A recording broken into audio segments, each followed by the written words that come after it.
Who will listen to the voice, or rather the outcry, of these traders, water traders from Kiambu County, that are crying out from Uhuru Kenyatta's place? I want us to listen to what is in this video, because it is the gist of this analysis. Wale watu tunapea maji ni kama population ya over a million ndio inapewa maji na hao associations.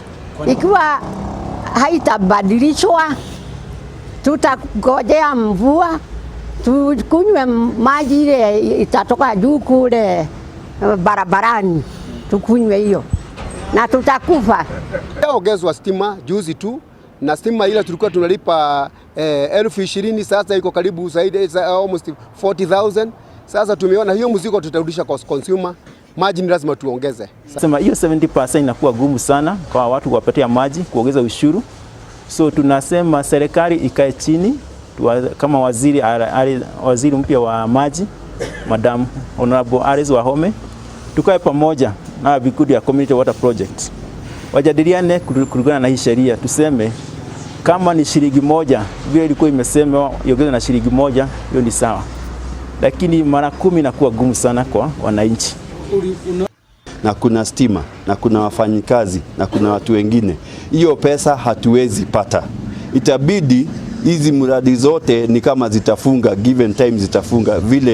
Vile mwisho wa mwezi tunatakiwa tutalipa, kama tulikuwa tunalipa kama 10,000 na sasa imekuwa ni mara 10. Sasa itabidi utakuwa ukilipa 1,100.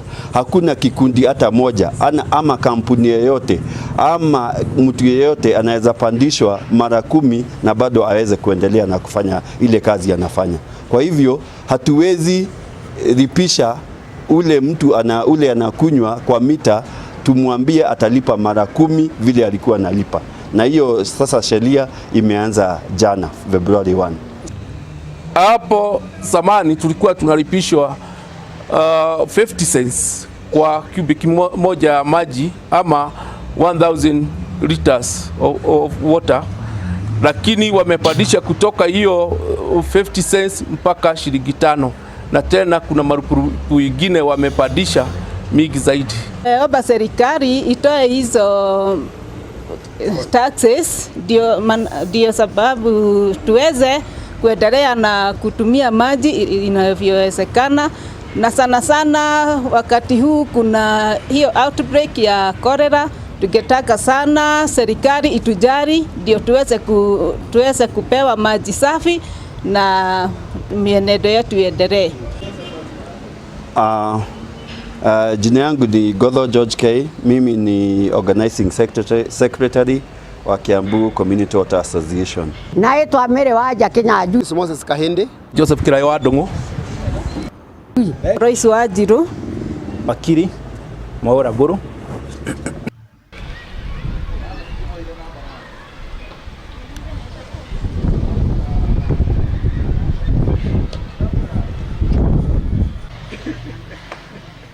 I followed their speeches, and I know, and that's why I was asking, who gonna listen to their outcry?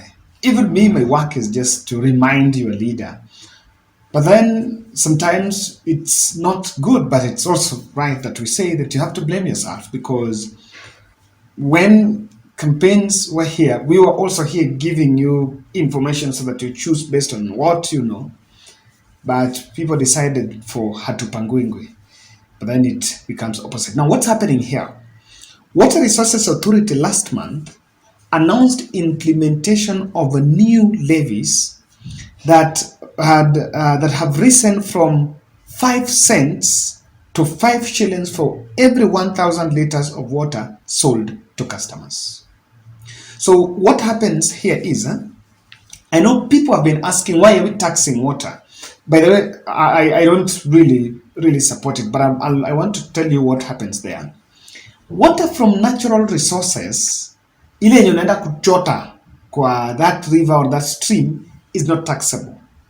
But what is taxable, like for example, water not packaged, tap water or water coming directly from a natural source, does not attract tax. However, once water is purified and bottled for sale, it becomes excisable. Means now it can be taxed. Same to these water vendors who are now going to buy already that purified water. So the vendors in that sector are also finding it very difficult. Let me tell you, the taxation question is just too much. The levy on water, like you see the way they're saying, who does business na that tax imeongezeka na almost now 10 times. One is going to push them out of business, and this needs to be relooked because that could be the strategy to lock them out so that the few cartels will then enjoy some monopoly. But that is not the question. Apart from that tax increment, vendor yule mtu wa mkokoteni ambaye pia atakuwa ana supply maji is also going, government wants him to take the license at a cost. So na buy license, the same water, the tax on that water iko juu. It doesn't really add up. I want to tell you something, and we've been telling Kenyans that we needed to be very sensitive to some of these things going on. They are packaged with political messages, but that's not it. What am I saying? Where are Kikuyu business defenders who are coming out to talk about, or rather to oppose, when Sakaja is allegedly ejecting matatus out of Nairobi CBD and they're affecting businesses of Kikuyus in Nairobi? That was a problem. The same people here are not defending them. This is their defense. Someone is asking how. This levy tariff did not come out today. It came out, it was proposed during Uhuru Kenyatta's era, but Uhuru delayed it and was still in negotiation because it falls under the Ministry of Water. That's why they are asking Waziri Alice Wahome to come in and delay implementation so that stakeholders can approach, can engage. And I think it will not be asking for more if you engage them, and instead of shooting it to 5 shillings, it comes to around 2 bob or 3 bob, because it's also an income generating venture. The other question is this. The other thing that comes out is this. There is a narrative that is now being, it's coming now, that Ruto is mutilating businesses of people from Gema. That narrative, I said it was a fake tweet that was insinuating that. And if I listened to the Jubilee Nairobi caucus that was holding press briefing in the new offices, they're also saying that Ruto is targeting their businesses. And that is a narrative. Now, that is what should worry KK team, or there is no KK, UDA team. Because with such outcries coming out, and they're coming out from Kiambu, for someone who's listening and who's watching, it supports such a narrative. The other thing is this. UDA thrived in Mount Kenya because they said, and in fact it's true, that Uhuru Kenyatta was not in touch with the people. Uhuru Kenyatta, the cool kid, in the second term, after getting second term, he did a lot of boardroom politics and boardroom management without going to the ground. Now, are they in the ground? Is President Ruto receiving the right briefs from what is happening in the ground?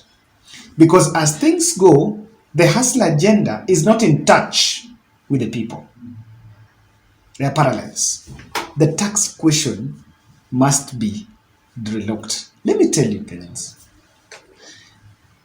Ile story ya Uhuru Kenyatta yenye mnaambiwa it was revived, I don't know, to pay some tax.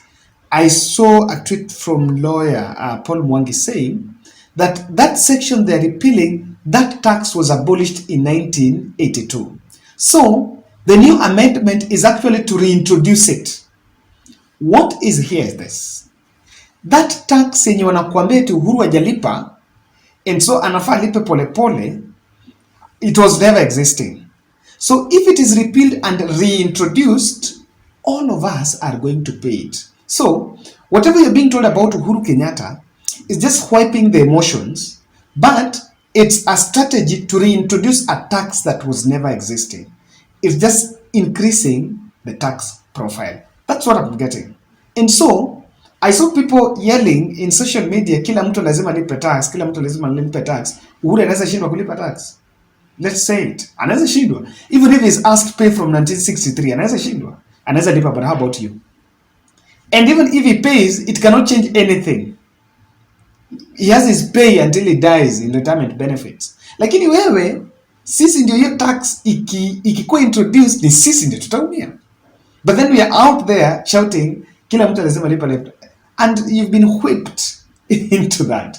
It's a very interesting one, but people really need to know that there is nothing like Uhuru, sijui Uhuru to pay tax. Anaweza lipa. And even if it is to be negotiated, Uhuru can negotiate. Can you negotiate for land rents? Just find out yourself. So the tax question is normally, the tax discipline is distorted in the public. The reason why this one of water needs to be relooked is because water is a product that is consumed daily. And so if people are going to pay more, and they're saying that they're going to take that cost to the consumer, the cost of water ikienda juu, it might affect availability, and availability of water is a big concern because it also boosts hygiene, especially in the slum. Kama umeongezewa bei ya maji huko kwa slum, I'm telling you, the hygiene will go down because not quite a number are privileged enough to maybe afford it. When hygiene is affected, go down that cycle. We are now we might stare at rather pandemics like the cholera ones that are now coming, that are associated with hygiene.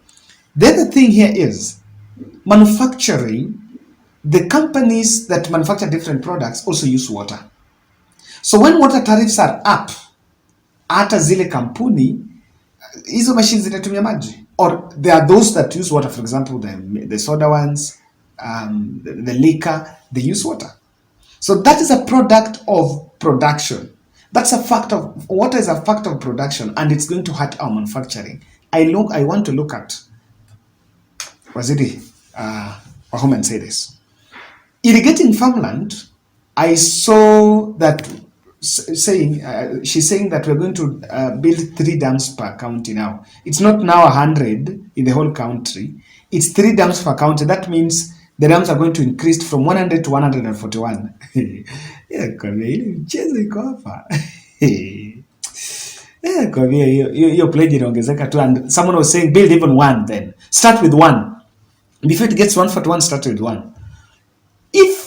Because we have an unrealistic plan to build dams and it's going to cost us more and it's not possible, why don't you use that money to subsidize the water tariffs so that ile pesa inatumika for irrigation farming, where they can access water at lower rates, and with that maybe we can lower the cost of unga. That's my thought. Who will listen to the voices of Uhuru Kenyatta's villagers?